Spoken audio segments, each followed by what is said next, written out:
Hello नमस्कार दोस्तों, स्वागत है आपका आपके अपने YouTube चैनल फ्यूचर गोल्स में। आज हम लोग डिस्कस करने वाले हैं बहुत इंपॉर्टेंट टॉपिक के बारे में। वो टॉपिक होगा क्या?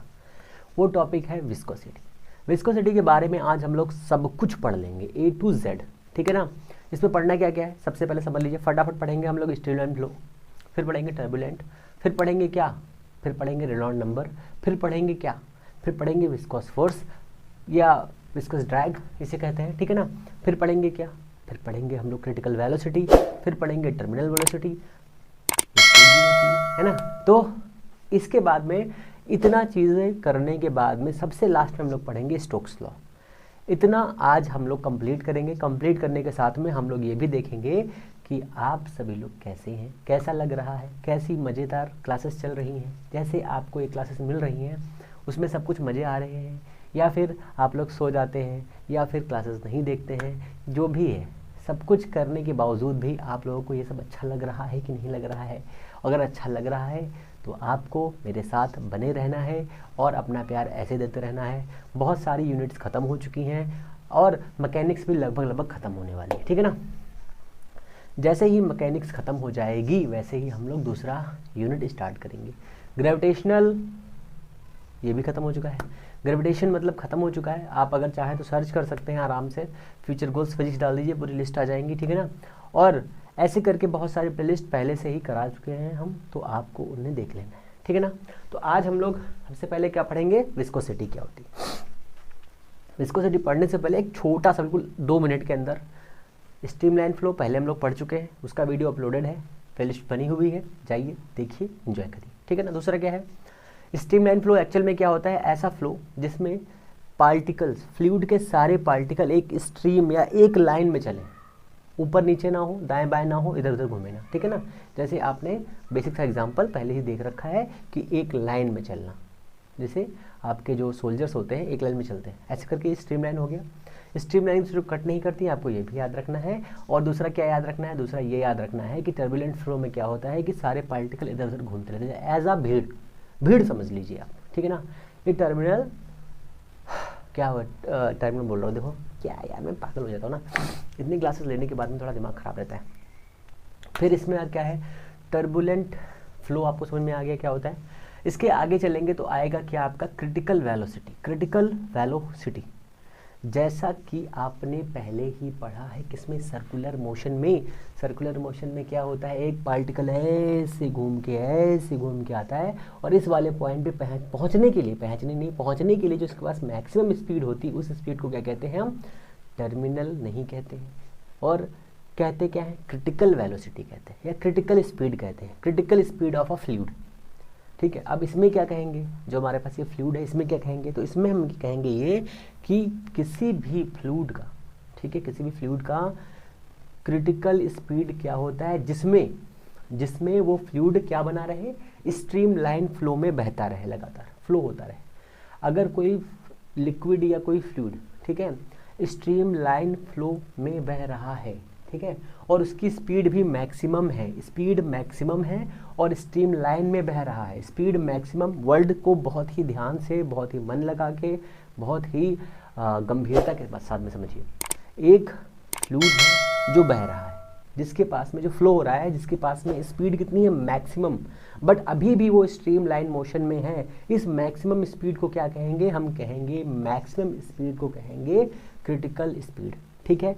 Critical speed of a fluid क्या होता है, ऐसी स्पीड जिसमें कोई भी फ्लूइड का पार्टिकल मैक्सिमम स्पीड पर होता है, परंतु, ठीक है, परंतु को मतलब क्या कहते हैं, बट वो क्या करता है, स्ट्रीम लाइन फ्लो में बहता है, भीड़ के आगे नहीं जाता है। जैसे ये कह सकते हैं कि जो हमारे योगी महात्मा जो होते हैं वो लोग क्या कहते हैं, उनके पास में सोचने की क्षमता अनंत होती है, बहुत सारी होती है, पर उस सोचने की क्षमता का वो लोग गलत उपयोग नहीं करते, ठीक है, हमेशा सभी की भलाई के लिए काम करते हैं।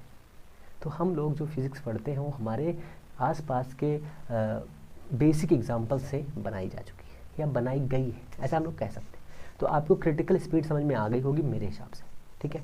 क्रिटिकल स्पीड एक ऐसी स्पीड होती है जिस पर फ्लूइड के सारे पार्टिकल मैक्सिमम स्पीड पर होते हैं और साथ में क्या होते हैं, स्ट्रीमलाइन फ्लो भी होता है, ठीक है ना।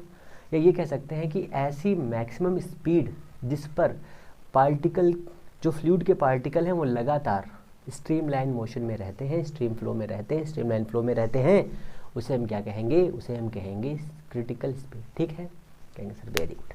अब आते हैं हम लोग रेनॉल्ड नंबर के पास में। जैसे कि मैंने बताया आपको, क्या बताया मैंने, कहेंगे सर आपने क्या बताया, आपने महात्मा बताया। नहीं नहीं नहीं, मैंने महात्मा तो बताया है, साथ में मैंने ये बताया है कि अगर कोई पार्टिकल एक मैक्सिमम स्पीड के साथ में फ्लो हो रहा है और उसका जो मोशन है वो कैसा है, स्ट्रीम लाइन है। वर्ल्ड को समझो, स्ट्रीम लाइन मोशन है, मैक्सिमम स्पीड है, पर टर्बुलेंट नहीं हो रहा।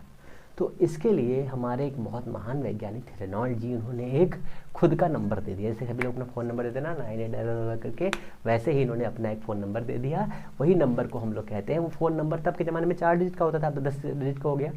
तो उन्होंने एक नंबर दिया, वो 4 डिजिट का नंबर है। उस 4 नंबर के डिजिट पर जब कोई लिक्विड फ्लो होता है तो स्ट्रीमलाइन रहता है, और दूसरा फ्लो होगा तो क्या रहेगा, टर्बुलेंट रहेगा। 2 चीज़ें हैं। तो कहेंगे सर इसका कुछ फार्मूला कुछ है क्या, हमने कहा बिल्कुल है। तो फार्मूले के लिए क्या करेंगे, हमें ये पता है कि अगर कोई भी ऑब्जेक्ट या कोई भी बॉडी रुकी हुई होती है तो उसके पास में खुद का फोर्स होता है। उस फोर्स का नाम क्या, तो हमने कहा सर एक लिक्विड है, वो भरा हुआ रखा हुआ है, बिल्कुल ऐसे भरा हुआ है, क्या करें, कुछ कर तो रहा नहीं है, तो भरा हुआ लिक्विड रखा हुआ है, तो उसके पास में एक फोर्स होगा, कौन सा, इनर्शियल फोर्स। ठीक है, हमने कहा बिल्कुल इनर्शियल फोर्स होगा, तो इनर्शियल फोर्स की वैल्यू कितनी, तो हमने कहा बिल्कुल अब स्टार्ट करते हैं हम लोग अपना कार्यक्रम।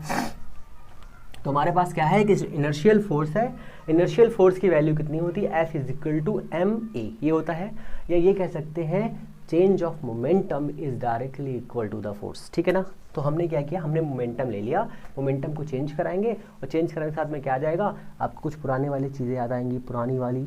ठीक है ना, तो F = हो गया हमारे पास m × a। अब हम कहेंगे सर ये तो हो गया, ठीक है, पर लिक्विड है कहाँ, तो हमने कहा भैया इसमें लिक्विड है, इसमें लिक्विड है, ये है लिक्विड इसमें। ठीक है ना, एक सिलेंडर है, इसके अंदर एक लिक्विड है। हमने कहा बिल्कुल कैसी भी शेप का ले सकते हो, कोई दिक्कत की बात नहीं। ठीक है ना, इसका एक सेल्फ का एरिया है, हमने कहा बिल्कुल एरिया होगा इसके पास में, इसकी एक लेंथ है, बिल्कुल लेंथ है, ये लेंथ हो गई इसकी। ठीक है, इसकी एक लेंथ हो गई L, और इसके पास में अभी ये यहाँ पे लिक्विड रुका हुआ है, तो हमने कहा इसके पास में एक सेल्फ का क्या है, इनर्शियल फोर्स है। इनर्शियल फोर्स की वैल्यू है F = m। अब ये कह सकते हैं dv/dt कर सकते हैं, चेंज इन मोमेंटम हो जाएगा, या फिर सीधे लिखते हैं हम v/t। ठीक है, कहेंगे सर वेरी गुड। इसके अंदर जो फ्लूइड है, इसके अंदर, उसके अंदर जो कंटेंट है उसका टोटल मास है m, और तो m बराबर हमको पता है क्या होता है, मास इज इक्वल टू क्या होता है volume into density of a fluid. तो वॉल्यूम कितना है, कहेंगे सर इसका एरिया a है, इसकी लेंथ L है, तो A × L × रो, यही हो जाएगा ना, क्लियर है इतना। तो ये इतना हो गया इसके पास में मास। ठीक है, ये वैल्यू उठा के वहाँ रख देंगे, कहीं से बिल्कुल रख दीजिए, कोई दिक्कत की बात नहीं। हमने ये वाली उठा के वैल्यू यहाँ पे सेट कर दी, क्योंकि हम लोगों को सेटिंग करना आसान रहता है ना, कहीं। तो जैसे ही हमने ये वैल्यू यहाँ पर रखी, वैसे देखो ससुरा क्या हो गई, तो ये हो गया A, फिर ये हो गया रो, फिर ये हो गया हमारा क्या L/T जाएगा, और ये हो गया हमारा V। तो L/T क्या हो जाएगा, यहाँ से यहाँ तक कोई लिक्विड अगर क्रॉस होगा आगे चलकर, जब हम आगे इसको बढ़ाएंगे, थोड़ा सा ना फ्लो कराएंगे, तो अगर यहाँ से एक लिक्विड यहाँ तक फ्लो होगा और टाइम लगेगा t, तो इसका मान क्या हो जाएगा v। हमने माना है कि यहाँ से यहाँ जो लिक्विड फ्लो होगा उसकी वेलोसिटी है v। ठीक है ना, तो ये L/T क्या हो जाएगा, तो L/T हो जाएगा आपका कितना, A रो v², इतना हो जाएगा कि नहीं, बताओ। ठीक है ना, इतना हो गया। अब ये इतना हो गया, सब्र नहीं है तुम लोगों को। अब कहेंगे सर दूसरा फोर्स कौन सा है, हम कहेंगे भैया एक फोर्स होता है, कौन सा, विस्कस फोर्स। ठीक है ना, तो विस्कस फोर्स कितना होता है, कहेंगे सर ये तो आपने बताया ही नहीं, हमने भी इसको ऐसे ले लिया। तो अब हम कहेंगे इसको समझ लो थोड़ा सा पहले, फिर विस्कस फोर्स के बारे में हम लोग डीपली समझेंगे। तो विस्कस फोर्स की वैल्यू होती है F = अभी हम लोग इसके बाद में विस्कस फोर्स के बारे में डिटेल से पढ़ेंगे, पर अभी इसको समझ लो पहले। ठीक है ना, रडार नंबर इसलिए बढ़ा रहा हूँ क्योंकि स्ट्रीमलाइन फ्लो, टर्बुलेंट फ्लो जब करेंगे तो थोड़ी दिक्कत होगी, इसलिए मैंने पहले बता दिया इसको। तो F = होता है कितना, ये है हमारा क्या, ईटा। ठीक है, ये करता है डिपेंड एरिया पे। ठीक है, और किस पे डिपेंड करता है, जो सरफेस होती हैं, सरफेस या लेयर्स होती है किसकी, लिक्विड की। ठीक है, फ्लूइड की जो लेयर्स होती हैं उनकी वेलोसिटी ग्रेडियंट पर डिपेंड करता है। ठीक है ना। तो वेलोसिटी ग्रेडियंट हम क्या लिखे, तो हम लिख लेते हैं v, टोटल लेयर की लंबाई कितनी है l, तो हमने लिया l, ठीक है ना, इतना कोई दिक्कत है। तो ये वाला फोर्स और ये वाला फोर्स, कहेंगे सर रेनॉल्ड नंबर कहाँ है इसमें, तो हमने ये बताया कि रेनॉल्ड नंबर ये बताता है, रेनॉल्ड जी ये बताते हैं कि अगर कोई भी फ्लूइड हमारे पास है उसकी एक ऐसी वैल्यू ज़रूर होगी जिसके ऊपर जाने पर, जिसकी वेलोसिटी को इंक्रीज़ करने पर, जिसकी वेलोसिटी को इंक्रीज़ करने पर वो स्ट्रीम लाइन रहेगा या डिक्रीज़ करने पर या कुछ भी रहेगा, मतलब रहेंगे दो, क्या, टर्बुलेंट या स्ट्रीम लाइन, दोनों में से जो भी रहेगा। तो हमने क्या बताया कि इसकी जो रूल है वो रूल ये है, inertial force is directly proportional to the, ठीक है, विस्कस फोर्स, ठीक है, विस्कस फोर्स, ठीक है। अब जो ऊपर वाली वैल्यू है उसको मैं क्लियर कर दे रहा हूँ, क्लियर, क्योंकि यहाँ पर ये थोड़ा सा कंफ्यूजन कर लोगे, तो हम इस वैल्यू को इनो लिख रहे हैं, तो हो जाएगा a रो v स्क्वायर, ठीक है ना। ये इतना हुआ, कहेंगे सर बिल्कुल हुआ, ये इतना हुआ, ठीक है, हाँ ठीक है, ओके, इसको बैठा देते हैं ना। तो ये हमारे पास ये रूल है, इसकी वैल्यू इतनी है विस्कस फोर्स की, इसके बारे में लोग डिटेल से बात करेंगे, तो इसको बैठा देते हैं। तो जैसे ही हमने इसकी वैल्यू को यहाँ पर रखा तो की हुई, तो देखो की हुई, यहाँ पर हमने प्रोपोर्शनल लगाया है, अगर विस्कस फोर्स बढ़ेगा तो ये भी बढ़ेगा, ठीक है, बढ़ेगा नहीं बढ़ेगा, तो हमने कहा सर इसको बैलेंस कर दीजिए। जैसे ही हमने बैलेंस किया एक नंबर आ गया, वो नंबर क्या है, तो इनर्शियल फोर्स कितना है हमारे पास, a है, रो है, v स्क्वायर है, इज इक्वल टू, हमने लिखा भैया नंबर है ये re, ठीक है। विस्कस फोर्स कितना बताया मैंने, ईटा बताया, फिर a बताया, फिर क्या बताया, v बताया, फिर l बताया कि नहीं बताया, कहेंगे सर बिल्कुल बताया। तो यहाँ से क्या क्या उड़ेगा, देखो एक ये उड़ेगा, एक ये उड़ेगा, एक ये उड़ेगा, एक ये उड़ेगा, इतना उड़ा, कहेंगे सर बिल्कुल उड़ा। क्या बचा, तो RE इज इक्वल टू क्या बचा, देखो ये इधर जाएगा तो ये हो जाएगा रो, ये बचेगा v, ये बचेगा l, ये बचेगा ईटा। अभी कुछ कम है क्या इसमें, कहेंगे सर कुछ कम नहीं है। अब देखो थोड़ा सा इसमें दिमाग लगाओ, कुछ कम ज़्यादा हो रहा है क्या, कहेंगे सर कुछ कम ज़्यादा नहीं हो रहा है। फॉर्मूला आपका है यही, रो वी एल बाई ईटा, ठीक है, इतना है, कुछ कट पिट रहा है, कहीं कुछ नहीं कट रहा है। अब बुक्स में यहाँ पर इसकी जगह पर डी दिया हुआ है, इसकी जगह पर डी दिया हुआ है, मीन्स डी क्या होता है, हमने इसकी लेंथ ली है इतनी, ठीक है, इसकी लेंथ ली है हमने इतनी। अब सोचो अगर हम इस वाले फॉर्मूले में हमने कुछ गलत कर दिया क्या, कहेंगे सर नहीं। तो हमने जो गलत किया है वो गलत ये है कि जो हमने ये विस्कस फोर्स लिया है इसकी जगह पर यहाँ पर आएगा ये एरिया, तो ये एरिया आएगा, यहाँ पर कुछ गलत हो गया था ना, हमने कहा ये रेडियस आएगी इसकी r, तो यहाँ पर आ जाएगा 2d, यहाँ पर आ जाएगा 2r या d, यहाँ पर आ जाएगा 2r या d, यहाँ आ जाएगा d, लो हो गया डेंसिटी ना, क्लियर है। डेंसिटी नहीं मतलब डायमीटर हो जाएगा इसका, सॉरी शक्तिमान, ठीक है ना, इतना डायमीटर हो जाएगा, क्यों, क्योंकि ये इस लेयर पे फिसलेगा ऐसे करके, मैं जब बताऊँगा समझ में आ जाएगा। इतना हो गया, ये हमारा रेनॉल्ड नंबर है, कहेंगे सर बिल्कुल है, किस पे डिपेंड कर रहा है,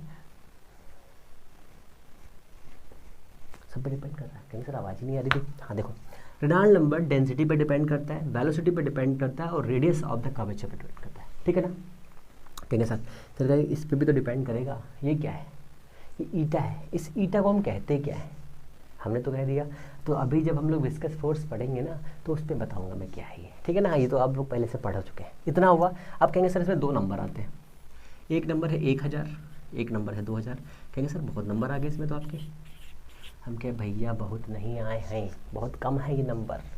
देखो अगर किसी भी पाइप से बहने वाले लिक्विड में जैसे हम ये सब वैल्यू रखते हैं और रखने के बाद में RE की एक वैल्यू आती है और वो वैल्यू होती है कितनी, 1000 से कम, 1000 से कम, तो 1000 से कम होगी वैल्यू, मतलब इस वैल्यू से 1000 बड़ा है, मतलब ये RE की वैल्यू कितनी होगी, 100 से लेकर के 900 और 1000 के बीच में, 1000 के बीच में अगर वैल्यू होगी तो जो लिक्विड के अंदर जो फ्लो होगा, जो इसके अंदर पाइप के अंदर जो फ्लो होगा वो फ्लो कैसा होगा, स्ट्रीम लाइन फ्लो होगा, स्ट्रीम लाइन फ्लो, ठीक है ना। बट अगर 2000 हो जाएगा मतलब 1200 के ऊपर जाएगा तो फ्लो कैसा होगा, RE की वैल्यू अगर 1200 तो होगी तो कैसा जाएगा टर्बुलेंट फ्लो होगा।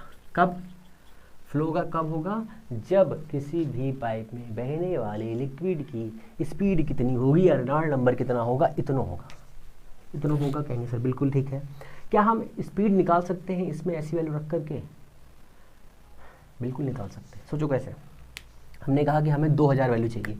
हमने कहा कि अगर हमारे पास मिनिमम वेलोसिटी है, ऐसी वेलोसिटी जिसपे वो स्ट्रीम लाइन के ऊपर जाएगा, ठीक है ना, तो वो वैल्यू हमने कहा 1300 है। तो हमने यहाँ 1300 रख दिया।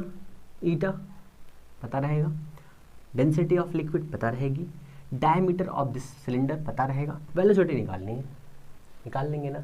तो बस यही काम करना, यही पढ़ना था, काम खत्म। हटाओ मुझको, ठीक है ना, छाप लियो। चलो आगे चलते हैं। रेनॉल्ड नंबर जो है, रेनॉल्ड नंबर क्या होता है? रेनॉल्ड नंबर जो विस्कस फोर्स होता है और जो इनर्शियल फोर्स होता है, इन दोनों के रेशियो के इक्वल होता है, ठीक है। तो inertial force divided by viscous force is directly equal to the Reynold number, ठीक है ना। आप चाहो तो ऐसी डिफिनेशन चुन्नू से लिख सकते हो, पर डिफिनेशन से कोई मतलब नहीं। डिफिनेशन एग्जाम्स में आ सकती है, स्टेटमेंट के रूप में आ सकती है कि सर अगर इसमें इतना है तो इसमें कितना होगा, अगर इसमें इतना है तो इसमें कितना होगा, ठीक है। चलो आगे चलते हैं। क्रिटिकल वेलोसिटी हो गई या स्पीड हो गई। अब हम लोग चलेंगे विस्कस फोर्स के पास में। तो विस्कस फोर्स क्या होता है, ठीक है। विस्कस फोर्स पढ़ने से पहले हम लोग क्या पढ़ेंगे कि विस्कोसिटी क्या होती है। तो हमने कहा कि भाई हमारे पास एक बहुत विशाल नदी है, ठीक है, एक बहुत बड़ी विशाल नदी है। उस नदी में क्या है, मगरमच्छवा है। तो मगरमच्छवा से कोई मतलब नहीं है, हमारे पास एक विशाल नदी है और हम नदी में कूदने जा रहे हैं क्योंकि हमें बहुत अच्छा लगता है कूदते हुए। कहेंगे sir please don't do this. तो हम कहेंगे बेटे मेरे लाल, यहाँ पर हम कूदने नहीं जा रहे हैं, आपको समझा रहे हैं। देखो हमारे पास एक नदी है, ये नदी है। कहेंगे सर नहीं, ये तो नदी नहीं है। अब ये एक नदी है और इस नदी का लेवल इतना है, यहाँ तक, ठीक है, यहाँ तक नदी का लेवल है, ठीक है। तो नदी का लेवल इतना है। अब यहाँ पर हमने चेक किया, इस जगह पर, यहाँ पर इस वाले पॉइंट पर हमने चेक किया कि वेलोसिटी कुछ है, कुछ मतलब बहुत ही ज़ीरो। और इस जगह पर, ये इसकी सरफेस है, इस सरफेस पे जो लिक्विड के पार्टिकल होंगे यहाँ पर, क्या वो गति करेंगे? सोचो, जो यहाँ पर पार्टिकल होंगे क्या वो मोशन करेंगे, क्या वो हिलेंगे? कहेंगे सर नहीं। तो यहाँ पर कुछ फोर्स लगेगा? कहेंगे सर नहीं। तो यहाँ पर वेलोसिटी कितनी होगी? कुछ यहाँ हिल तो रहे नहीं है, तो वेलोसिटी ज़ीरो हो गई। तो इस वाले पॉइंट पर वेलोसिटी हो गई ज़ीरो। जैसे ही हम इसके थोड़ा सा ऊपर गए, ठीक है, थोड़ी सी वेलोसिटी मिली हमको, कहेंगे सर बिल्कुल मिल गई। जैसे ही हम इस वाले पॉइंट से थोड़ा सा और ऊपर गए, इसको थोड़ा सा बड़ा बना दो, समझाने में आसानी रहेगी। ये यहाँ पर गए ए पॉइंट पर, ये ए लेयर है पूरी की पूरी आगे तक। फिर हम इसके थोड़ा सा और ऊपर गए, हमने देखा कि भैया ठीक है, यहाँ पर इतनी स्पीड ज़्यादा है इस वाले पार्टिकल की, ठीक है ना। इसके और ऊपर गए, इतनी और ज़्यादा हो गई। इसके एक और ऊपर गए लाइन पे, तो इसकी थोड़ी और ज़्यादा होगी। ये तो बिल्कुल चुन्नू भर ज़्यादा है, इतनी ज़्यादा हुई। फिर इसके एक और ऊपर लेयर में गए तो इसकी स्पीड इतनी है। फिर इसके ऊपर और गए तो इसकी स्पीड इतनी है। ऐसे ही हम बढ़ते जा रहे हैं, स्पीड बढ़ती जा रही है। जैसे हम बढ़ते जा रहे हैं, स्पीड बढ़ती जा रही है। और फाइनली हम उसके सबसे ऊपरी सरफेस पर आ गए, जहाँ पर हमें देखने में ऐसा लग रहा है कि ये सभी स्पीड बढ़ती जा रही है, ठीक है। तो कहेंगे सर बिल्कुल। तो हमें क्या दिखेगा? अगर हम बहुत ऊपर से देख रहे हैं तो लिक्विड का फ्लो सबसे ऊपर हमें दिखता है ना, मैक्सिमम है, ठीक है। अब देखो, अगर ये डिस्टेंस थोड़ी सी है, ये डिस्टेंस थोड़ी सी है, और हमने कहा सब डिस्टेंस थोड़ी है, ठीक है। तो सबसे पहले आपका एक क्वेश्चन ये जो है खत्म हो रहा होगा, ये कि सर ये क्या गया, सर यहाँ पर जो है इस लेयर पर कितनी वेलोसिटी थी? तो इस लेयर पर वेलोसिटी कितनी थी? ज़ीरो। समझ में आया क्यों? यहाँ पर है वेलोसिटी ज़ीरो, ठीक है। वीए पर हमने सपोज किया, मैं आपको समझाने के लिए डाटा ले रहा हूँ, ठीक है ना, कुछ डाटा। हमने कहा कि इस वाले पॉइंट पर कुछ वेलोसिटी थी, उस वेलोसिटी का नाम कितना है? इसका नाम है 2 मीटर पर सेकेंड, ठीक है। फिर ऊपर गए 4 मीटर पर सेकेंड, फिर ऊपर गए 6 मीटर पर सेकेंड, फिर ऊपर गए थोड़ा सा, देखो थोड़ा सा बढ़ा ना, इतना बढ़ रहा है, इतना। फिर थोड़ा सा ऊपर गए तो 8 मीटर पर सेकेंड, फिर ऊपर 10, 12, 14, 16, 18, ठीक है। कहने का मतलब क्या है समझो, पर यूनिट लेंथ पर जितनी वेलोसिटी चेंज हो रही है, जितनी वेलोसिटी में चेंजेस आ रहे हैं, मतलब उसे हम क्या कहेंगे? उसे हम कहेंगे वेलोसिटी ग्रेडियंट। इसे कहेंगे वेलोसिटी ग्रेडियंट।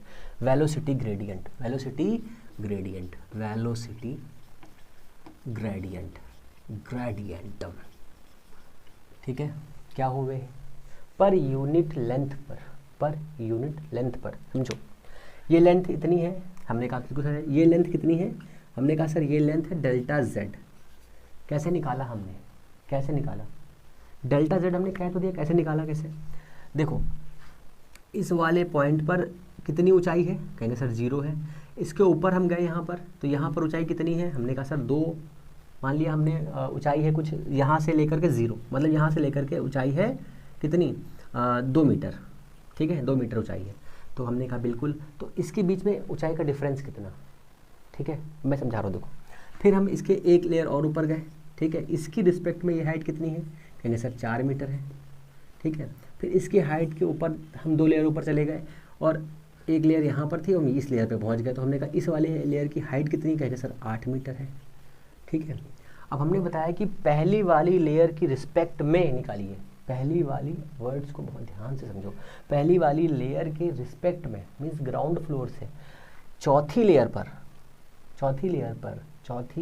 पर, ठीक है, कितना वेलोसिटी ग्रेडियंट है, कितना वेलोसिटी ग्रेडियंट है, जबकि 2 लेयर्स के बीच में जो टोटल डिस्टेंस है वो 1 मीटर है। यहाँ पे हमने 2 लिया 1 मीटर है, तो कैसे निकालेंगे, यहाँ से यहाँ तक का जो हम डिस्टेंस निकालेंगे, कैसे निकालेंगे, तो इस वाले पॉइंट की डिस्टेंस कितनी है, माना हमने कहा इस वाले पॉइंट की डिस्टेंस हमने कहा सर है x1 और यहाँ पर आई है x2 लेंथ, ठीक है ना, x1 लेंथ x2 लेंथ, तो कितनी लेंथ निकलेगी। और हमने कहा कि भैया बिल्कुल अभी भी समझ में नहीं आ रहा, तो हमने कहा सर इस वाले पॉइंट पर x1 है और इस वाले पॉइंट पर है x2 और इस वाले पॉइंट पर है x3, इस वाले पॉइंट पर है x4, इस वाले पॉइंट पर है x5, ठीक है। हमें इसकी डिस्टेंस निकालनी है, इतनी डिस्टेंस कैसे निकालेंगे बताइए। तो हम क्या करेंगे, x5 लेंगे, पहले इतना लेंगे, नहीं लेंगे x5 लेंगे, कहेंगे सर बिल्कुल ले लेंगे, और इस x5 से हम फिर x4 ले लेंगे, x4 ले लिया, जैसे ही लेस करेंगे तो क्या आएगा, डेल्टा x आ जाएगा नहीं आ जाएगा, आएगा, कहेंगे सर बिल्कुल आ जाएगा। तो लेयर में डिफरेंस समझ में आया, कैसे लेंथ निकालनी है, ये लेंथ हमने निकाल ली। जैसे ही हम इसकी लेंथ फाइंड कर लेंगे, वैसे ही हम क्या फाइंड करेंगे, हम फाइंड करेंगे ना कुछ नहीं कंतु, वैसे ही हम क्या फाइंड करना चाह रहे हैं। अब हम फाइंड करेंगे इसके बीच में वेलोसिटी ग्रेडियंट, ठीक है ना। हमने ये फाइंड कर ली, दोनों के बीच की डिस्टेंस फाइंड कर ली, ठीक है ना। जैसे ही हमने ये फाइंड किया एक रिस्पेक्ट के उस पर, तो हमने ये एक लेयर, ठीक है ना, इस लेयर के रिस्पेक्ट में हमने फाइंड कर लिया। तो इसके बीच का जो डिस्टेंस आया कितना आया, डेल्टा जेड आया, हमने डेल्टा जेड लिया, डेल्टा जेड इसके बीच का वो आया, ठीक है ना। तो यहाँ पर वेलोसिटी कितनी थी, कहेंगे सर यहाँ पर थी मान लो 4, यहाँ पर कितनी थी 6, दोनों का डिफरेंस निकालो कितना हो जाएगा, कहेंगे सर 2, तो 2/डेल्टा जेड, ये 2 कैसे निकाला, तो इस 2 की जगह पर हम क्या लिख सकते हैं, 2 की जगह लिख सकते हैं हम लोग 6 - 4, 6 - 4, तो 6 - 4 का मतलब क्या है, 6 - 4 का मतलब क्या है, v2 - v1/x2 - x1, या फिर हमने यहाँ पे डेल्टा जेड लिया है, तो इसका मतलब क्या हो जाएगा, वेलोसिटी एट 0.6, या फिर जिस लेयर पर हो वो लेयर और माइनस का means final layer, initial layer by final distance minus initial length, distance या लेंथ कुछ भी ले सकते हैं। तो यहाँ से जो हमारे पास आएगा वो आएगा डेल्टा v/डेल्टा z, ये क्या है हमारा वेलोसिटी ग्रेडियंट, ठीक है ना, क्लियर है इतना। अब वेलोसिटी ग्रेडियंट कैसी क्वांटिटी है ये बताना है हमें, और वेलोसिटी जो ग्रेडियंट है कैसी क्वांटिटी है हमें ये बताना है। दूसरा हमें ये बताना है कि इसकी यूनिट क्या होती है, और हमें ये भी बताना है कि इसकी डायरेक्शन होती है क्या, ठीक है ना। हमें 3 चीज़ें बतानी है, एक साथ, तो बिल्कुल होती है डायरेक्शन, आपको समझ में आया, जैसे कि वेलोसिटी नाम है, वेक्टर क्वांटिटी है, डायमेंशंस बतानी है हमें, और प्लस में हमें क्या बताना है, प्लस में हमें ये बताना है कि इसका फॉर्मूला क्या होता है। तो velocity gradient is equal to delta delta z। अब देखो ये प्लस माइनस में लगा रहा हूँ, यहाँ पे प्लस माइनस का मतलब ये है कि 2 लेयर के बीच में ये इधर भी हो सकती है और इधर भी हो सकती है, मीन्स पॉजिटिव डायरेक्शन में भी जा सकती है, नेगेटिव में भी जा सकती है, इसलिए मैंने प्लस माइनस लगा दिया, ठीक है ना। इतना हुआ, क्लियर है इतना। अब समझो वेलोसिटी की यूनिट क्या होती है? मीटर पर सेकंड। इसकी क्या होती है? डिस्टेंस तो हो गया मीटर, तो क्या बचेगा? Second inverse. ठीक है, सेकंड इनवर्स बचेगा। ठीक है ना, एम से एम उडिंग हो जाएगा। तो ये हो गया सेकंड वेक्टर क्वांटिटी है और ये सेकंड इनवर्स आया है। सेकंड इनवर्स की डायमेंशन हो जाएगी t-1। ये छाप लो फटाक से। ठीक है, क्लियर है? मैंने आपको एक पीछे एग्जाम्पल भी करा दिया है, तो कुछ हो गया। ठीक है ना। अब आ जाइए विस्कस फोर्स के पास में, सबसे इंपॉर्टेंट चीज़। तो विस्कस फोर्स कैसे काम करता है, फॉर्मूला क्या होता है और किस पर काम करेगा? दो तरीके बता रहा हूँ, पहले समझो एक एक करके।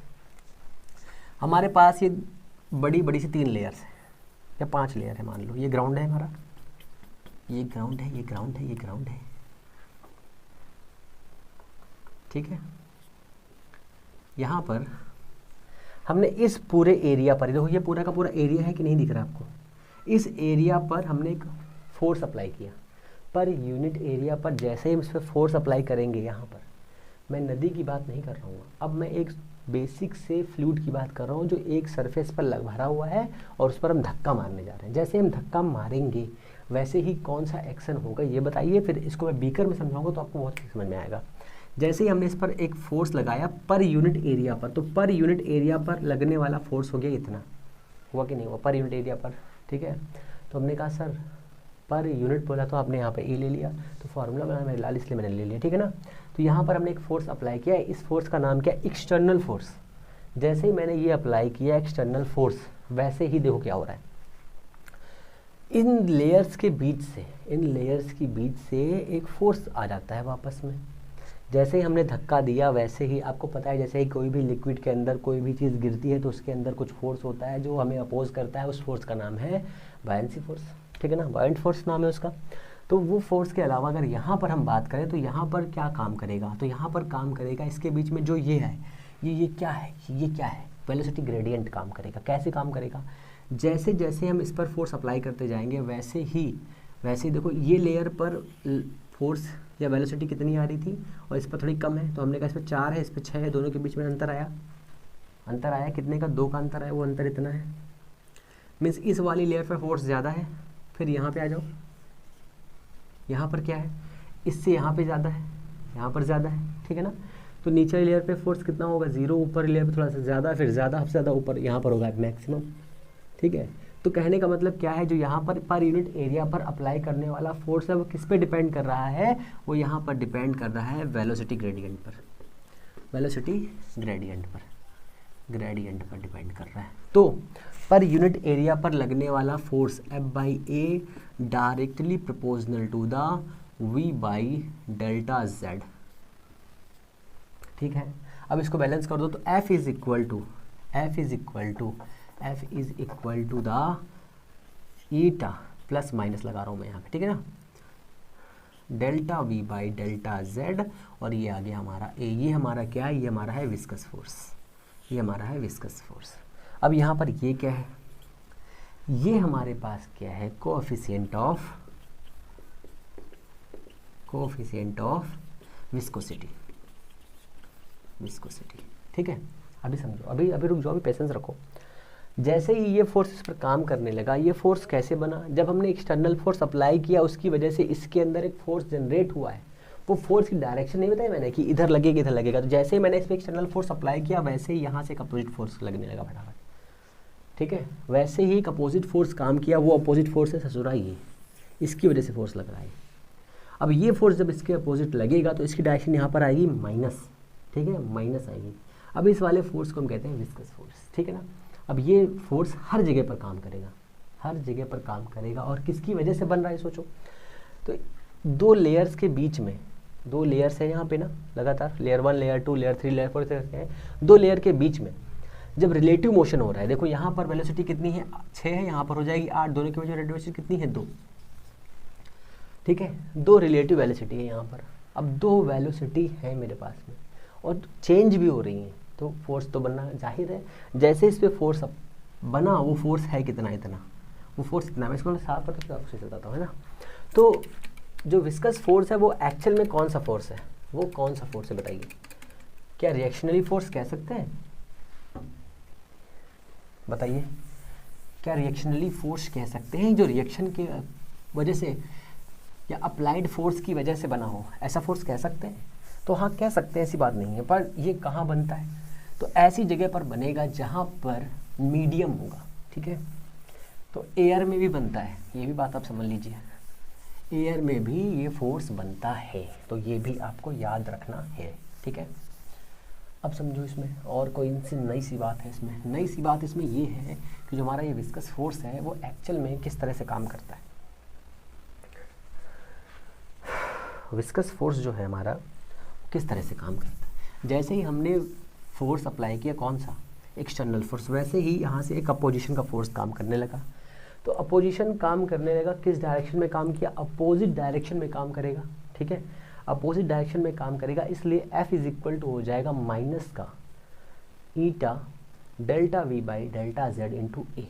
ये आपका फॉर्मूला आ गया, ठीक है ना। इस फॉर्मूले से आप कहीं पर भी विस्कस ड्रैग या विस्कस फोर्स निकाल सकते हो, ठीक है। F is equal to eta delta V by delta Z into A, ये आपका फॉर्मूला है। कहेंगे सर बिल्कुल ठीक है। तो इस फॉर्मूले में जो ईटा आया है वो एक्चुअल में हमने क्या बताया आपको है डेल्टा Z इंटू ए। ये क्या है, कोएफिशिएंट ऑफ विस्कोसिटी, ये है। अब दो लेयर के बीच में जब रिलेटिव मोशन होगा उसकी वजह से एक फोर्स जनरेट होगा, उस फोर्स का नाम क्या होगा, विस्कस फोर्स, ठीक है। इतना क्लियर हुआ। अब ये जो विस्कस फोर्स क्रिएट हो रहा है, ये बन रहा है रिलेटिव मोशन की वजह से। रिलेटिव मोशन की वजह से, बहुत ही ध्यान समझो मेरी बात को, रिलेटिव मोशन की वजह से एक फोर्स बन रहा है, उस फोर्स का नाम है क्या, विस्कस फोर्स नाम है। किसके अंदर बन रहा है, लिक्विड के अंदर बन रहा है। तो एयर में बनता है क्या, बिल्कुल बनता है, बिल्कुल बनता है, ठीक है ना। ये हम लोग बात करेंगे जब स्टोक्स लॉ पढ़ेंगे तब। अब इतना हुआ, ठीक है। यहाँ पर एक कांस्टेंट है, विस्कोसिटी कांस्टेंट, ठीक है। विस्कस फोर्स बना है अभी। जब किसी भी फ्लूइड के अंदर विस्कस फोर्स जनरेट होता है, लिक्विड के अंदर बनने वाले इस फोर्स के फेनोमेना को हम क्या कहते हैं, विस्कोसिटी कहते हैं। क्लियर हुआ, कुछ दिमाग में घंटी बजी। दो लेयर्स हैं आपके पास में, दो क्या बहुत सारी लेयर्स होती है, किसी भी लिक्विड के पास में बहुत सारी लेयर्स होती है। उन लेयर्स के बीच में जो रिलेटिव मोशन की वजह से एक लेयर सबसे नीचे है, उसका वेलोसिटी 0, उसके ऊपर 2, उसके ऊपर 4, उसके ऊपर 8, सबसे ऊपर की लेयर पे मैक्सिमम, सबसे नीचे 0, वेलोसिटी की बात कर रहा हूँ। सबसे ऊपरी लेयर पर मैक्सिमम फोर्स, सबसे नीची लेयर पर फोर्स कितना, 0, मैं बता चुका हूँ पहले ही, है ना। इतना कुछ हुआ। अब इसके लिए समझो, अब विस्कस फोर्स कैसे बनना, दो लेयर्स जब एक दूसरे पर स्लिप होती हैं, ठीक है, स्लिप होती हैं, जिसकी वजह से एक रिलेटिव मोशन क्रिएट होता है। रिलेटिव मोशन जैसे ही क्रिएट होगा वैसे ही यहाँ से एक फोर्स बनेगा, उस फोर्स का नाम है विस्कस फोर्स। उसकी वैल्यू कितनी होती है, इतनी होती है। यहाँ पर एक कांस्टेंट है, वो कांस्टेंट है ईटा। इसे हम लोग पहले कहाँ देख चुके हैं, याद करिए। कहेंगे सर मेले में देखा था, मेले में नहीं गधो, हम लोगों ने देखा था इलास्टिसिटी में, ठीक है ना। वहाँ पे हम लोगों ने इसको देखा था। जैसे ही हमने इसको देखा तो हमें समझ में आया कि यार हम लोग क्या स्ट्रेस पढ़ने वाले हैं क्या, तो ऐसा नहीं है। अब आप थोड़ा सा दिमाग लगाओ कि स्ट्रेस जो हम लोगों ने पढ़ी थी, किस में पढ़ी थी, तो रिजिडिटी मॉड्यूलस में पढ़ी थी, ठीक है ना। ये पढ़ा था हम लोगों ने। तो हमने क्या बताया था, किसी भी ऑब्जेक्ट पर हम एक्सटर्नल फोर्स अप्लाई करते हैं तो अपनी शेप में चेंजेस करता है। कैसे चेंज करता है, शुरुआत में वो ऐसा होता है, फिर ऐसा बन जाता है, ये होता है ना, ये चेंज हुआ ना, ये चेंज हुआ। जैसे ही चेंज होता है तो यहाँ पर एक ईटा काम करता है, जिससे हम कहते हैं मॉड्यूलस ऑफ रिजिडिटी कहते हैं। ये वाली जो टोटल वैल्यू है इसमें काम कर रही है, ठीक है।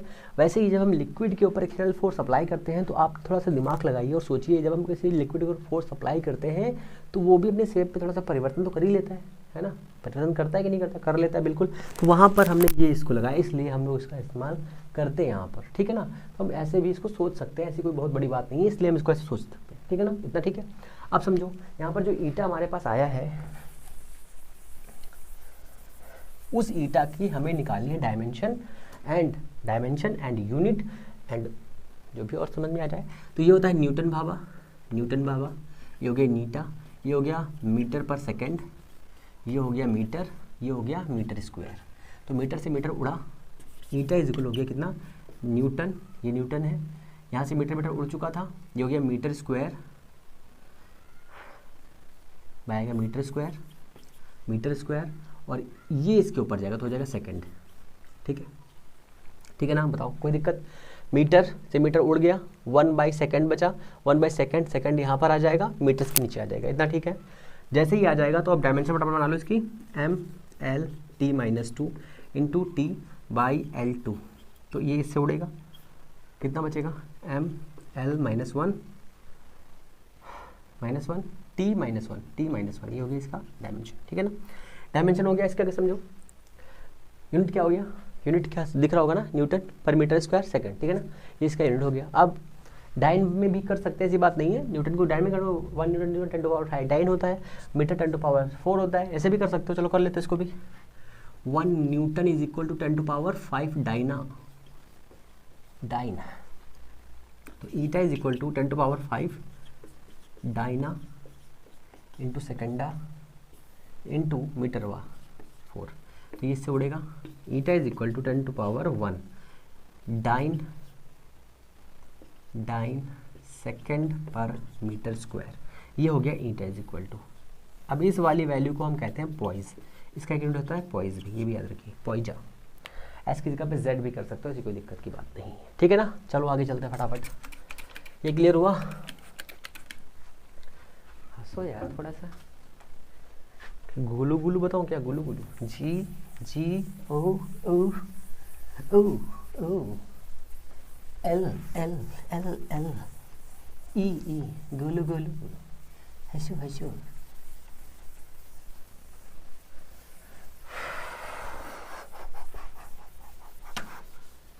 इतना ठीक है। अब हम लोग क्या पढ़ेंगे, भैया, अब हम लोग पढ़ेंगे विस्कस फोर्स। अब पढ़ेंगे हम लोग स्टोक्स लॉ। अब स्टोक्स लॉ पढ़ रहे हैं, तो स्टोक्स लॉ, स्टोक इलेक्ट्रिक वाला, स्टोक वो इलेक्ट्रिक नहीं है। तो स्टोक्स लॉ क्या होता है, अगर हमारे पास में कोई भी एक ऐसा ऑब्जेक्ट है जिसके पास में मास है, ठीक है, तो हमें थोड़ा सा, अभी ये वाला थोड़ा बता दूँ क्या, अच्छा थोड़ा सा इसमें देख लो। हमने क्या बताया कि रिलेटिव मोशन की वजह से यहाँ पर एक फोर्स जनरेट हो रहा है, उस फोर्स का नाम क्या है, विस्कस फोर्स, ठीक है। क्या आपको एक ऐसा भी कोई फोर्स या फेनोमेना याद है जहाँ पर इंटेंशन ऑफ मोशन की वजह से एक अपोजिट फोर्स बन रहा था? सोचिए, दिमाग लगाइए, ऐसा कोई फोर्स याद है आपको? कहेंगे सर बिल्कुल याद है। कौन सा? Frictional force. कहेंगे सर बिल्कुल। फ्रिक्शनल फोर्स क्या काम करता था? देखो फ्रिक्शनल फोर्स काम करता था ये हमारे पास एक ऑब्जेक्ट है, हमने यहाँ पे फोर्स अप्लाई किया और इधर से एक फोर्स लगने लगता था। इस फोर्स का नाम क्या था? Frictional force. फ्रिक्शनल फोर्स दो टाइप का था, स्टैटिक डायनेमिक, ठीक है ना। डायनेमिक में दो टाइप थी, रोलिंग एंड स्लाइडिंग, ठीक है ना। ये सब था, बेसिक तरीका था, इसको कोई दिक्कत नहीं। ये एफ किस पे डिपेंड करता था? तो यहाँ पर जब ये लगता था, तो ये इतनी इसकी रिएक्शन होती थी, रिएक्शन किस पे डिपेंड करती थी? mg पर करती थी। तो फोर्स का फॉर्मूला क्या था? F s is equal to m s into r, mu s into m g, ये था एफ एस। अब इसी को हम एफ के कह सकते थे डायनेमिक के लिए, यहाँ पर के कर देते थे, एम जी हो जाता था, एफ एस करे तो इतना हो जाता था, ठीक है ना, इतना। अब देखो इस वाले फॉर्मूले में देखो कि कहीं पर एरिया है? कहेंगे सर नहीं है। इस फॉर्मूले में फ्रिक्शनल फोर्स में क्या कहीं पर एरिया है? नहीं है। कि यहीं पर वेलोसिटी है? कहेंगे सर नहीं है। वेलोसिटी नहीं है। और क्या कहीं पर रेडियस की बात हुई है? कहेंगे सर नहीं हुई। पर रेडियस की बात तो हुई है, यहाँ पर mg है, हम वॉल्यूम से रेडियस की बात कर सकते हैं, ठीक है ना। तो हमें इससे कोई मतलब नहीं है।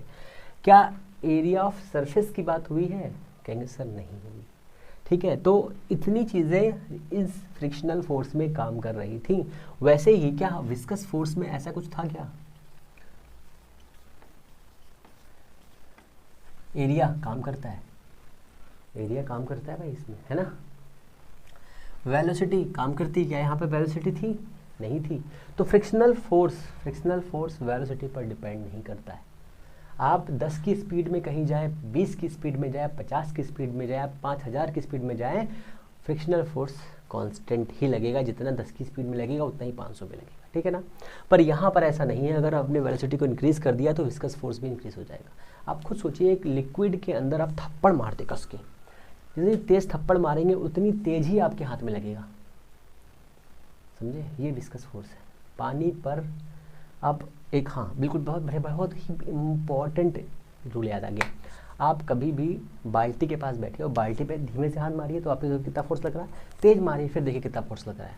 जितनी तेज़ आप फोर्स से हाथ को बकेट के ऊपर या बकेट के अंदर भरे हुए पानी पर हाथ को मारेंगे उतनी तेज़ ही आपके अपोजिट फोर्स लगेगा। ये समझ लीजिए, वो फोर्स कौन सा है? विस्कस फोर्स है, ठीक है ना।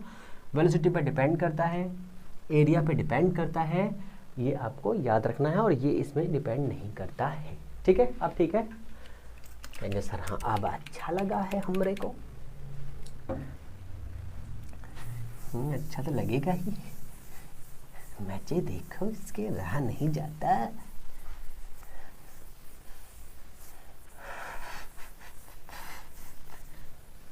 ओके इतना हुआ। अब चलिए स्टोक के पास।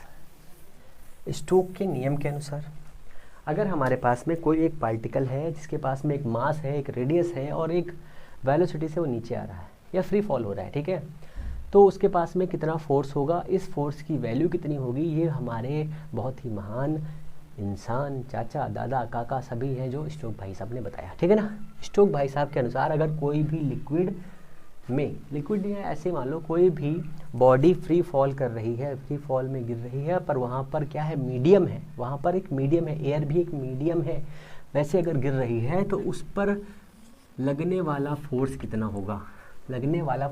होगा, तो उस फोर्स की वैल्यू होगी F is equal to 6 pi eta r and v. ये तो H बन गया, मैंने बना दिया 6 पाई नीटा आर वी, इतना फोर्स इस पर काम करेगा। तो जैसे जैसे इस पर फोर्स अप्लाई होता जाएगा, मतलब क्या है, जैसे जैसे इसके पास में एक वेलोसिटी आती जाएगी, सर कहेंगे सर यहाँ पे जब फ्री फॉल करेंगे तो वेलोसिटी कहाँ से आएगी, तो वेलोसिटी कितनी होती है मेरे लाल, इतनी होती नहीं होती है, ये तो पढ़ा है ना अपने फॉर्मूला, ठीक है पढ़ा है ना, पर इसमें भी बहुत मज़ेदार कहानी है, बताऊँगा मज़ा आ जाएगी आपको।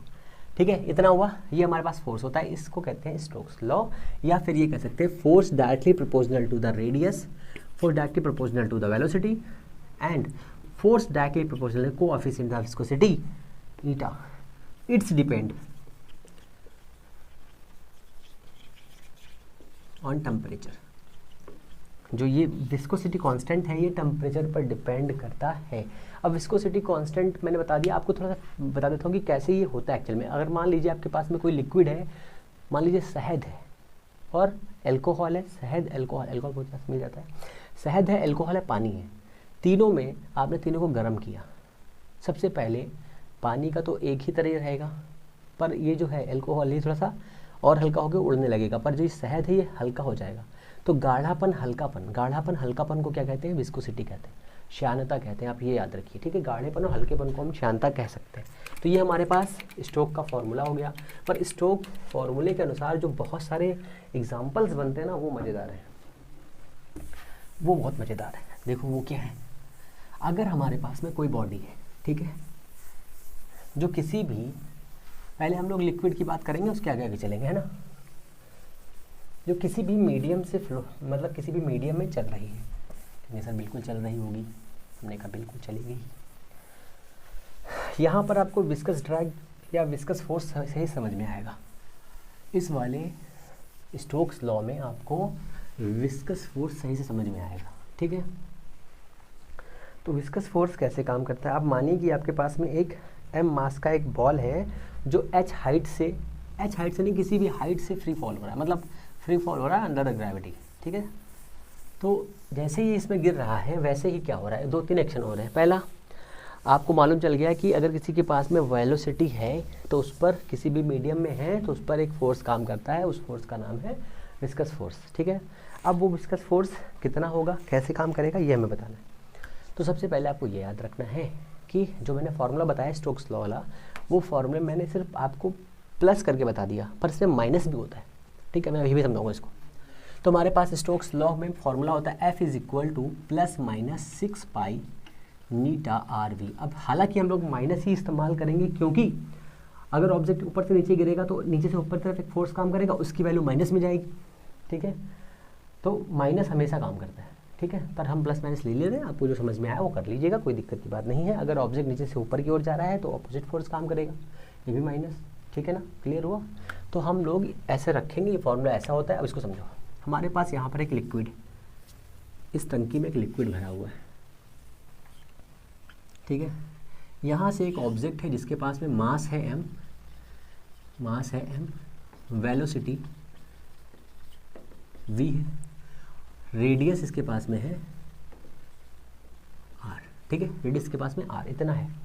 यहाँ से ये फॉल हो रहा है आराम से अपने मज़े से, नीचे गिर रहा है, फिर गिर रहा है, फिर गिर रहा है, और यहाँ पर आ गया लिक्विड। ठीक है, जैसे ही ये यहाँ पर आकर के ऐसे गिरता है, जैसे ही यहाँ पर आकर के ये गिरता है, इस पर दो फोर्स काम करते हैं। सबसे पहले आप इस वाले फिगर को मैं यहाँ बनाऊँगा, यहाँ बनाऊँगा, ऐसे करके बनाता जाऊँगा। सबसे पहले आप यहाँ समझिए, ये वाला है लिक्विड में गिरा करके, तो इसका मास काम करेगा नीचे की तरफ, mg काम करेगा। ठीक है, इसके ऊपर एक लिक्विड के ऊपर एक और फोर्स काम करेगा। कौन सा फोर्स याद आ रहा है कुछ बताओ? बाइंड फोर्स याद आ रहा है, तो बाइंड फोर्स काम करेगा, उसकी वैल्यू हो गई b। ठीक है, अब इसके ऊपर एक और फोर्स काम कर रहा है। क्यों? क्योंकि देखो यहाँ पर ये मान लो ये इतनी लेयर थी, वर्टिकल थी ऐसे लेयर। ठीक है, ये लेयर वर्टिकल थी, यहाँ पर एक ऑब्जेक्ट आया और इनमें हलचल कर दी। जैसे इसने हलचल करी तो इस वाले पार्टिकल पर देखो, यहाँ पर, यहाँ पर, यहाँ पर, यहाँ पर, यहाँ पर, और यहाँ पर भी मान लो, यहाँ पर ऐसे करके। ठीक है, इतना ठीक है। ये 50 की स्पीड से नीचे आ रहा था, 50 की स्पीड से, या इसका मास टोटल इस पर जो फोर्स था वो 50 न्यूटन का था। 50 के न्यूटन के फोर्स से नीचे आया और यहाँ पर टकराया। ठीक है, टकराने के साथ में इसने इस वाली लेयर पर, इन सभी पर फोर्स लगाया, ऐसी बात नहीं है, इस वाली लेयर पर जो फोर्स क्रिएट किया, और इस वाली फोर्स पर, इस वाली लेयर पर, इन दो लेयर्स पर, लेयर 1 लेयर 2, लेयर 1 लेयर 2, इस पर और इस पर जैसे ही नीचे आया, इसकी वजह से इसकी स्पीड और इसकी स्पीड में कुछ चेंजेस हुआ, इन दोनों की स्पीड में चेंज हुआ, तो यहाँ पर एक फोर्स जनरेट हुआ। उस फोर्स का नाम है कौन सा फोर्स? Viscous force. जनरेट हुआ किस डायरेक्शन में? ऊपर की डायरेक्शन में। ठीक है, इतना ठीक हुआ? नहीं सर, बिल्कुल ठीक हुआ। यहाँ पर एक नेट फोर्स बना ऊपर की तरफ, तो क्या इस वाली लेयर में भी फोर्स नहीं बनेगा? बिल्कुल बनेगा। इसकी और इसकी, इन दोनों लेयर्स के बीच में जो फोर्स बनेगा, किसकी वजह से? रिलेटिव मोशन की वजह से, इसकी भी डायरेक्शन इधर होगी ऊपर की तरफ। ये सब वेरी गुड। लगातार ऐसे करके ये जो नेट फोर्स बनता जाएगा, इसकी डायरेक्शन ऐसे बनती जाएगी। ठीक है, बनती जाएगी। ठीक है, क्या पूरी सरफेस, मान लो ये सरफेस बहुत बड़ी है और हमने बॉल को यहाँ पर फेंका है, बॉल को हमने यहाँ पर डाला है, तो क्या ये लेयर भी इस वाले बॉल की वजह से कुछ महसूस करेगी? नहीं, इसके एरिया बहुत बड़ा है, इसका एरिया बहुत बड़ा है। तो कहेंगे सर यहाँ से ये फोर्स इस तरह से ऑब्जेक्ट नीचे जाएगा और फाइनली यहाँ आ जाएगा। अगर ये इसका डेंसिटी बहुत ज़्यादा है तो फाइनली यहाँ आ जाएगा, पर यहाँ तक आने के लिए ये इतनी हलचल करेगा।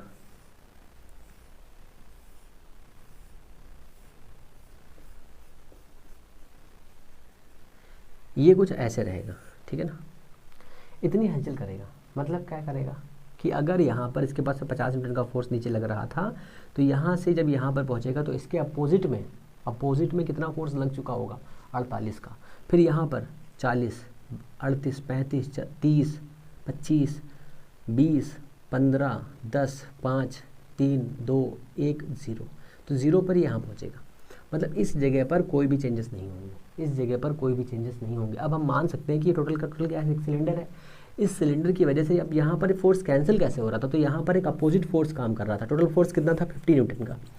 और इसकी वजह से यहाँ पर एक फोर्स ऊपर की ओर बना, उसका फोर्स की वैल्यू कितनी थी? 48 फोर्स बन गया, सोचो। ठीक है, कमी है अभी भी। फिर हालांकि वो जो फोर्स बना है, नेट फोर्स 48 बन रहा है, नेट फोर्स 48 बन रहा है। हालांकि ये फोर्स नीचे की तरफ था, पर अपोजिट में 2 न्यूटन का फोर्स काम कर रहा था यहाँ पे ऊपर की तरफ। वो फोर्स कौन सा था? विस्कस ड्रैग था। वेलोसिटी बहुत ज़्यादा थी, इसलिए विस्कस ड्रैग भी बहुत ज़्यादा था। ठीक है ना, इतना कुछ समझ में आया? विस्कस ड्रैग कैसे बन रहा है? जब ये ऑब्जेक्ट यहाँ पर आकर के टकराता है, जिसकी वजह से एक बायन्सी फोर्स बनता है, और यहाँ पर जो लेयर थी, इस लेयर में हलचल होती, जिसकी वजह से इसके बगल वाली लेयर में रिलेटिव मोशन होता है, जिसकी वजह से ऊपर की डायरेक्शन में एक और फोर्स बन जाता है। उस फोर्स की वैल्यू कितनी? तो उस फोर्स की वैल्यू है viscous drag force. F is equal to, viscous drag या विस्कस फोर्स बोल सकते हैं, F is equal to 6 pi eta RV। ये फोर्स हो गया इतना ठीक है? कहेंगे सर बिल्कुल ठीक है। अब फिर से समझो, इसको मैं साफ कर रहा हूँ। ठीक है, तो ऊपर की तरफ फोर्स एक बनेगा, उस फोर्स की वैल्यू है FD।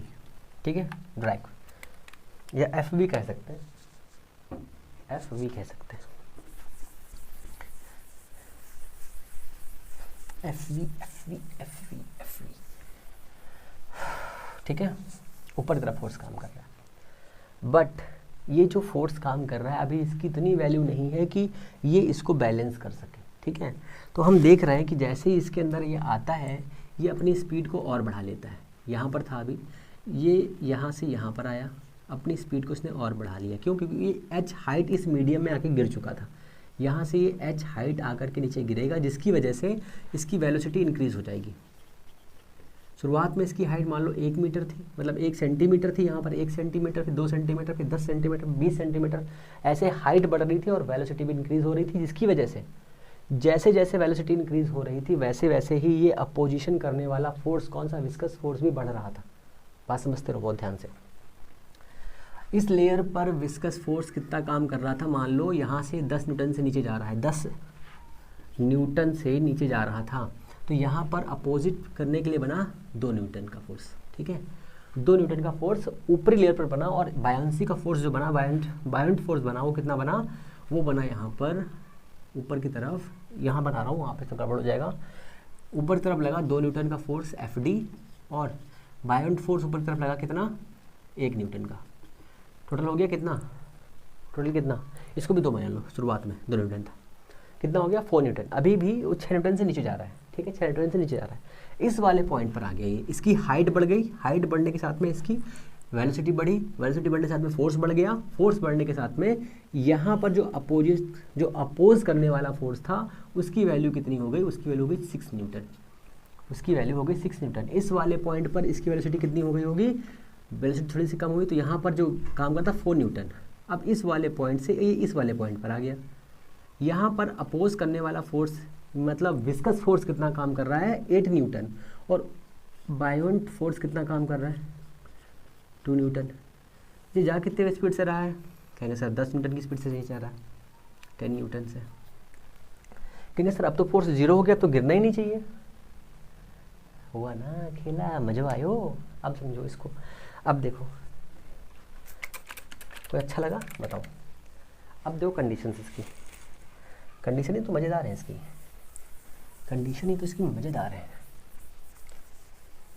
तो मैं ये भी हटाता हूँ, अब ये भी हटाता हूँ, ये भी ये करके दिखाऊँ, ठीक है ना। ये है condition number 1, condition number 2, condition number 3 and condition number 4 and condition number finally 5, ठीक है। 5 कंडीशन है। पहली कंडीशन में जो FD काम कर रहा था, FD मतलब विस्कस फोर्स काम कर रहा था, ठीक है, ऊपर की तरफ, वो कितना है? 2 न्यूटन। बायंट फोर्स कितना काम कर रहा है? 2 न्यूटन, हमने माना है, ठीक है।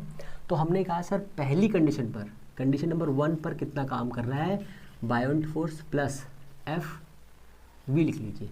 FV मतलब विस्कस फोर्स, कितनी वैल्यू होती है? 6 pi eta RV, 6 pi eta RV, ठीक है, is equal to the mg। है क्या ऐसा? कहेंगे सर नहीं है। क्यों? देखो 2 ऊपर काम कर रहा था विस्कस ड्रैग, ये कितना काम कर रहा है? बायंट वाला 2 न्यूटन, कितना हुआ? 4 न्यूटन। तो अभी भी जो mg है वो ज़्यादा है। इस कंडीशन में जैसे ये वाला पार्टिकल यहाँ पर आके टकराएगा, ये m मास का टकराएगा, ये अभी अपनी स्पीड को स्पीड अप करेगा, तेज करेगा, ठीक है। क्यों? क्योंकि हाइट बढ़ रही है, हाइट बढ़ रही है, ठीक है। कंडीशन नंबर 2 पे आइए, अभी भी बैलेंस नहीं हुआ। कंडीशन नंबर 2 भी ऐसी है, F plus FV is smaller than mg, यही है अभी। कंडीशन नंबर 3 पर भी सेम यही कंडीशन आएगी। 4 पर जैसे ही पहुंचता है पार्टिकल, जैसे ही 4 पे पहुंचता है, B plus FV is equal to the mg। खेला हुआ अब यहाँ पर, जैसे ही खेला हुआ वैसे ही क्या हुआ सोचो। इसके बाद क्या होगा? अब देखो यहाँ पर ये दोनों बैलेंस हो गए, 10 न्यूटन ऊपर 10 न्यूटन नीचे, बट जितनी हाइट पर ये आ चुका था, ये वाली हाइट, ठीक है, इस वाली हाइट पर, इतनी हाइट तक पहुंचने के लिए, इतनी हाइट तक पहुंचने के लिए इसने अपनी स्पीड को लगातार बढ़ाया था, लगातार बढ़ाया था। बट इसके बाद जब ये नीचे आएगा, हाइट बढ़ती जाएगी, बट इसकी स्पीड नहीं बढ़ेगी। हाइट बढ़ने के साथ में स्पीड बढ़ती है, फ्री फॉल ग्रेविटी आपको याद होगा, ठीक है। अंडर द ग्रेविटी अगर कोई भी ऑब्जेक्ट नीचे गिरता है तो उसमें क्या होता है? उसमें चेंजेस होते हैं, किसमें? वेलोसिटी में, ये आपको पता है। एक ऑब्जेक्ट h हाइट से नीचे गिर रहा है, उसमें क्या होते हैं? चेंजेस होते हैं, किसमें? वेलोसिटी में। कौन से फॉर्मूले से होता है? कहेंगे सर मुझे नहीं पता, तो हम बता रहे हैं ना, v² is equal to u² plus 2gh। होता है नहीं होता है? हाइट बढ़ाने पर वेलोसिटी बढ़ जाती है, ये पता है, कहेंगे सर बिल्कुल पता हो गया, याद आ गया हमको।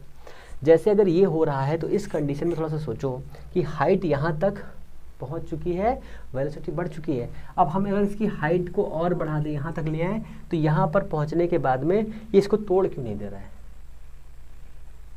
समझ में आया? कुछ मज़ा आया अब? क्योंकि यहाँ पर पहुँचने के बाद में, इस वाली कंडीशन में पहुँचने के बाद में इस पर जो फोर्स काम कर रहा था वो हो गया है न्यूट्रल, मीन्स बैलेंस्ड हो गया। यहाँ पे देखो बैलेंस हुआ कि नहीं हुआ? जैसे ही फोर्स बैलेंस होता है उसके बाद में हाइट बढ़ने के साथ में स्पीड नहीं बढ़ती है, ठीक है, स्पीड नहीं बढ़ती है। अब स्पीड क्या हो गई यहाँ पर? तो स्पीड कम हो गई, टर्मिनेट हो गई, मतलब ख़त्म हो गई।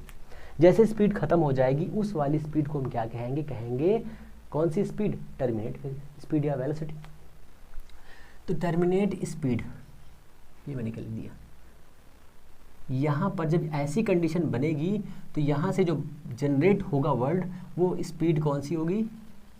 स्पीड होगी आपकी टर्मिनल स्पीड, यहाँ से बनेगी। तो इसका नाम रखेंगे हम वी टी, टर्मिनल वेलोसिटी, ठीक है। टर्मिनल स्पीड कब बनेगी? जब बायोंट फोर्स प्लस विस्कस फोर्स की वैल्यू, ठीक है, जब कोई भी एक ऑब्जेक्ट किसी भी फ्लूइड के अंदर, किसी भी मीडियम में, ठीक है, फ्लूइड की बात मैं नहीं कर रहा, अब समझो, जब कोई भी m मास का पार्टिकल किसी भी मीडियम में इंटर करता है, ठीक है, तो उसके अपोजिशन में एक फोर्स क्रिएट होता है, उस फोर्स का नाम है विस्कस फोर्स, ठीक है। हालांकि हम लोग यहाँ लिक्विड की बात कर रहे हैं तो हम लिक्विड की बात करेंगे, सिर्फ विस्कस फोर्स होता है। उस फोर्स की वजह से जो उसका खुद का मास होता है उसकी वजह से वो नीचे गिरता है, क्योंकि उस पर जी फोर्स लगाती रहती है। उस फोर्स की वैल्यू है mg, ठीक है। उसके ऊपर लगने वाला फोर्स कितना है? विस्कस फोर्स है। और अगर वो लिक्विड है, तो एक फोर्स और लगता है जो उसे ऊपर उठा के रखता है, ऊपर करके रखता है। उस फोर्स का नाम क्या है? बायोंट फोर्स नाम है।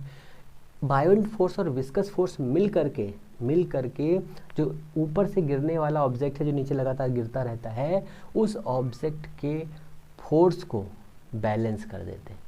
जिस प्लेस पर, जिस वेलोसिटी पर वो उसे बैलेंस करते हैं, उस वेलोसिटी या उस स्पीड का नाम है terminal speed of a particle, ठीक है। कब? जब यहाँ पर लगने वाला बायोंट फोर्स और विस्कस फोर्स की वैल्यू इसके टोटल मास मल्टीप्लाइड ग्रेविटी, ठीक है ना, कि इक्वल हो जाएगी, तब यहाँ पर ये कंडीशन बनेगी। कौन सी? टर्मिनल स्पीड बनेगी, ठीक है। ये भी कह सकते हैं कि टर्मिनल प्लेस क्या होता है?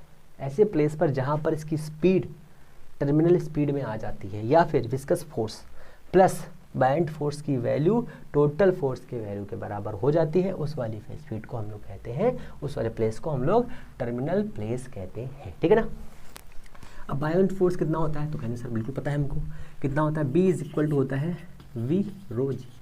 अब रो क्या है? इसके अंदर जो लिक्विड भरा हुआ है उस लिक्विड की डेंसिटी कितनी है? उस लिक्विड की डेंसिटी है रो, ठीक है। उस लिक्विड की डेंसिटी कितनी है? रो। तो हम यहाँ पर ये इसको L भी लिख सकते हैं, लिक्विड, ठीक है ना।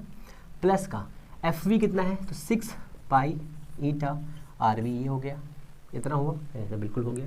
इज इक्वल टू mg कितना होता है? तो m होता है हमारा क्या? तो ये जो कंडीशन आई यहाँ पर क्या है? टर्मिनल वेलोसिटी आ गई, टर्मिनल वेलोसिटी। m क्या होता है? m होता है आपका m is equal to v into sigma. Sigma क्या है? इस बॉडी का डेंसिटी, इस बॉडी की डेंसिटी है इतनी। अब इसके पास रेडियस भी थी, हमने लिखी थी यहाँ पर, तो वॉल्यूम हो जाएगा 4/3 pi R cube into sigma. कितना हो जाएगा? 4/3 pi R cube sigma into, इतने तो होगा ना, और जी भी है, सॉरी, इतना हुआ। अब देखो 6 pi eta R V T is equal to, देखो यहाँ पे कितना है।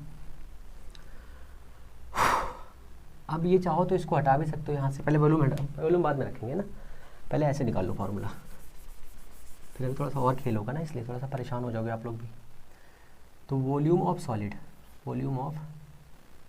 सॉलिड इंटू रो जी, तो कितना हो जाएगा?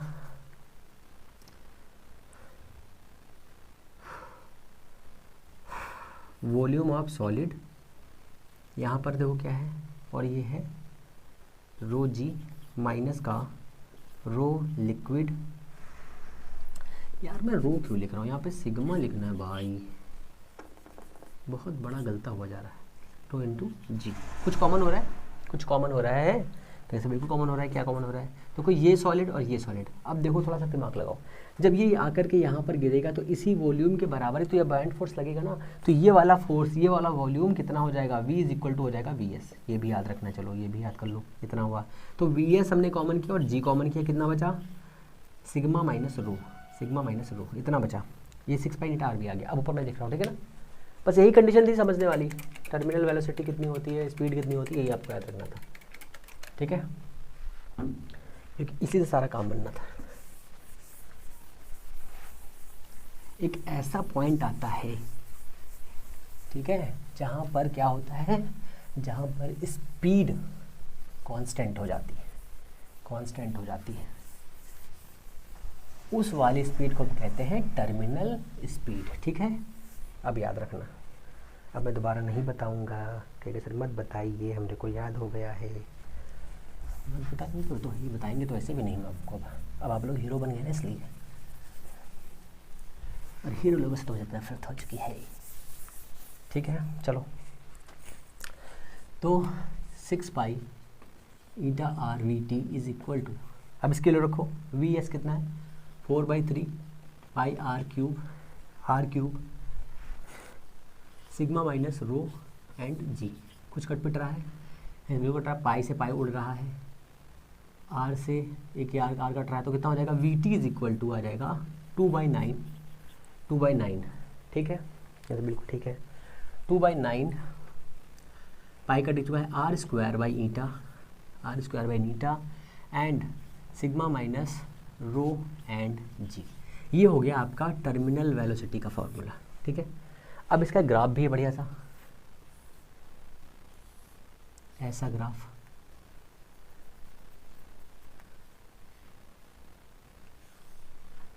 ऐसे मतलब थोड़ा सा वो है, ये टाइम और वीटी के बीच में ग्राफ है, ठीक है, और टाइम या डिस्टेंस लिख लो, डिस्टेंस, एक ऐसी डिस्टेंस आएगी जिस पर ये वेलोसिटी कांस्टेंट हो जाएगी। देखो पहले क्या हो रहा है, शुरुआत में टाइम 0 था, डिस्टेंस 0 थी, यहाँ पर था 0 वेलोसिटी। जैसे ही टाइम बढ़ा यहाँ पर स्पीड देखो कितनी हो गई इसकी, इतनी स्पीड हो गई, यहाँ पर आ गया। जैसे थोड़ा सा टाइम और बढ़ गया, हाइट थोड़ी सी और बढ़ गई, डिस्टेंस थोड़ी सी और बढ़ गई, है यहाँ पर पहुँच गया, फिर यहाँ पर पहुँचा, टाइम बीता, स्पीड बढ़ गई, फिर देखो यहाँ पर पहुँचा, फाइनली एक ऐसी डिस्टेंस आई है, एक ऐसा टाइम आया जिस टाइम पर ये क्या हुआ है, मैक्सिमम पहुँच गया, मैक्सिमम।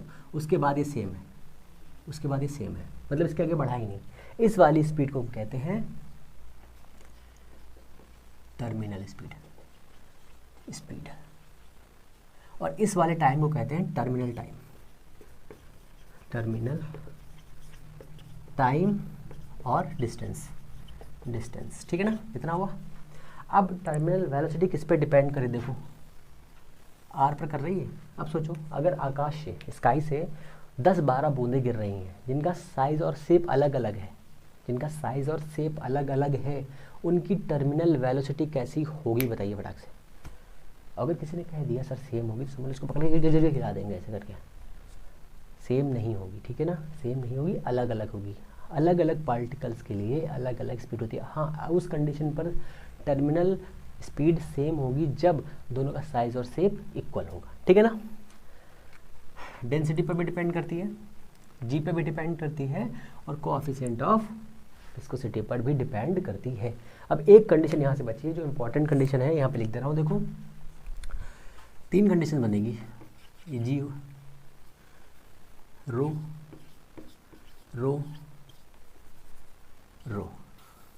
3 कंडीशन समझनी।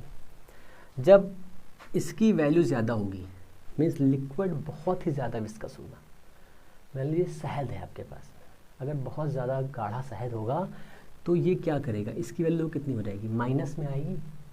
सोचो, मैं आपको न्यूमेरिकली समझा रहा हूँ।